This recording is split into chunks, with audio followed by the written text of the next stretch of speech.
Le Seigneur soit avec vous. Évangile de Jésus-Christ selon saint Luc.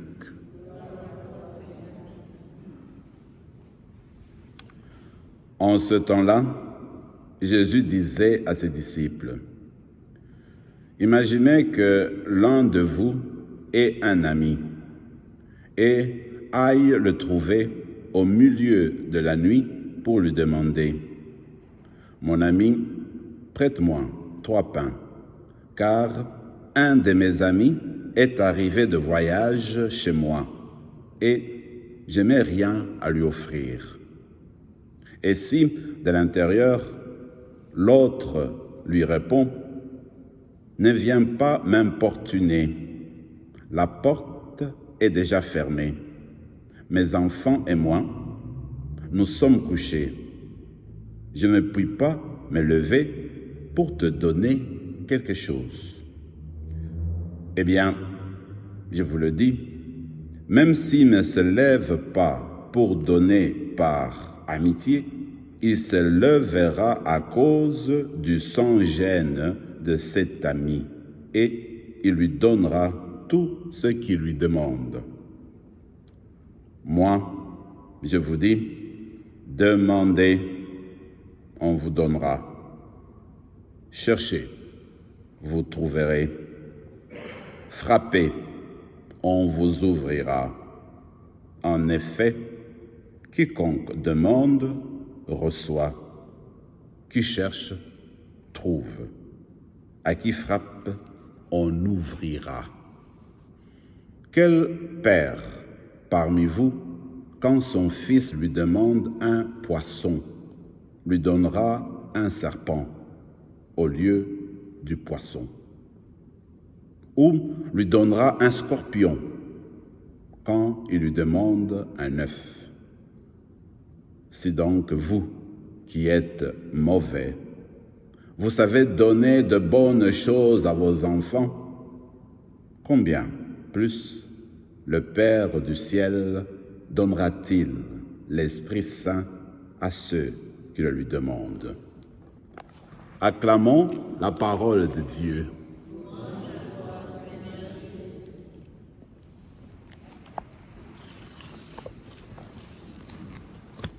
La page qu'on vient de lire continue celle qu'on a ouverte hier, parce qu'on parlait de la prière, c'était la prière de notre Père. Moi, je me dis, aujourd'hui, le Seigneur fait un commentaire sur la prière. Comment nous devons nous impliquer dans la prière? Si on ne fait pas attention avec l'exemple qu'il nous donne, on peut peut-être mal bien saisir ce qu'il nous propose comme exemple, comme parabole. Voici un monsieur qui vient et puis il demande de l'aide. Celui qui est en arrière, qui attend de dormir, qui est à l'intérieur, eh bien, il dit que c'est déjà passé. C'est la nuit, il ne peut pas continuer. Celui qui est à l'extérieur continue à frapper. L'autre va dire, écoutez, je vais lui donner à manger, comme ça, il me laisse tranquille, moi je continue à dormir. Donc, pour dire que quelqu'un qui a persévéré, et puis il obtient par obtenir ce qu'il cherchait. Mais maintenant, ça ne veut pas dire que si tu veux que le Seigneur t'écoute, il faut que tu continues toujours à prier tout le temps. S'il ne fait pas plusieurs fois, il ne va pas te donner. Ce n'est pas ça l'idée. L'idée, ce que le Seigneur veut dire, c'est être persévérante dans la prière. La prière, ce n'est pas une action qu'on pose une seule fois ou 2 fois. C'est continuellement. Pourquoi? Parce que la prière est une conversation, est un dialogue, est une présence en relation entre un cœur et un cœur, entre 2 personnes qui s'aiment. Donc il y a l'amour là-dedans. Donc on ne prie pas pour prier. Donc on prie, c'est pour entrer en communication avec Dieu, pour rester toujours en communication avec Dieu et continuer à grandir ensemble dans cette relation. Mais maintenant, quand on aime une personne, on veut tout le temps parler avec la personne. Donc tu ne vas pas parler avec la personne juste pour recevoir ce dont tu as besoin.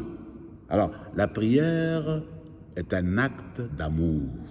C'est-à-dire, je veux garder contact avec le Seigneur continuer à parler avec lui tous les jours. Depuis l'enfance, on nous a appris qu'il faut prier le matin quand on se lève. Quand tu veux manger, tu pries. Le soir, tu pries. Depuis l'enfance, on nous a appris ça. Mais finalement, quand tu écoutes Paul, il dit oui, il faut prier continuellement. Finalement, tout ce que tu fais comme action durant la journée, c'est une prière. Dans le sens que ce que tu donnes, ce que tu fais, est une expression de ton amour, est une expression de le contact que tu as avec le Père continuellement. Donc tout ce que tu fais n'est peut-être que une réalité, un don, une expression de ton amour pour le Père. Donc pour dire que la prière, eh bien c'est tout le temps qu'il faut le faire. Donc on prie continuellement. Je me rappelle un auteur qui disait qu'en fait, c'est comme nous disons à quelqu'un « je t'aime ». Tu ne vas pas dire « aujourd'hui je l'ai dit hier, bon, demain ça passe, je ne peux pas le dire, je l'ai dit derrière ». Mais non, quand tu dis à une personne, tu reviens dans « je t'aime » parce que c'est concret, tu essaies d'exprimer, de le faire sortir, voyez-vous. Alors l'auteur disait, il dit voilà, ce qu'il faut faire, prends une page blanche, tu écris à chaque ligne, je t'aime, je t'aime, je t'aime, je t'aime, c'est jusqu'à la fin de la page. Ça devient un poème magnifique.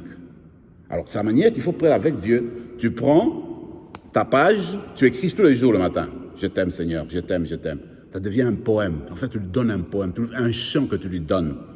Mais cela, quand tu le écris et tu le dis, ça doit sortir de ton cœur, ça doit se refléter dans tes dires et dans tes faire. C'est ça. Donc, ce que tu dis et ce que tu fais. Alors, c'est cette grâce-là qu'on va faire. Moi, j'aime beaucoup la fin de l'Église, je veux dire l'Église de la fin de ce texte d'aujourd'hui, quand le Seigneur dit « frappez et vous sera ouvert ». Quand vous demandez, il vous sera donné. Pour moi, c'est vraiment ce que c'est une demande, une présence, c'est une invitation que le Seigneur nous donne pour dire que nous devons garder confiance en lui. Parce que si tu frappes, je suis là. Demande, je suis là. C'est comme s'il dit, écoute, j'attends. Et ce que tu dis, je te donne tout de suite. Donc pour dire que la prière, en fait, nous dit déjà, le Seigneur, il est là pour nous. Maintenant, c'est à nous d'aller vers lui pour justement l'accueillir. On va continuer à prier cette messe aujourd'hui, continuer à prier pour l'Église de Paris, l'Église de toute la France, de l'Europe, de notre pays aussi. Nous tous, à l'exemple de Saint Denis, nous sommes invités à nous convertir davantage, à demander au Seigneur de nous aider, de nous montrer comment nous devons continuer à grandir dans la connaissance de Dieu, dans la connaissance du prochain. Et en étant ainsi, d'être des missionnaires, comme c'était Denis, faire connaître la présence de Dieu, faire connaître l'amour de Dieu, pour que ce monde-ci continue à changer aujourd'hui et demain. Amen.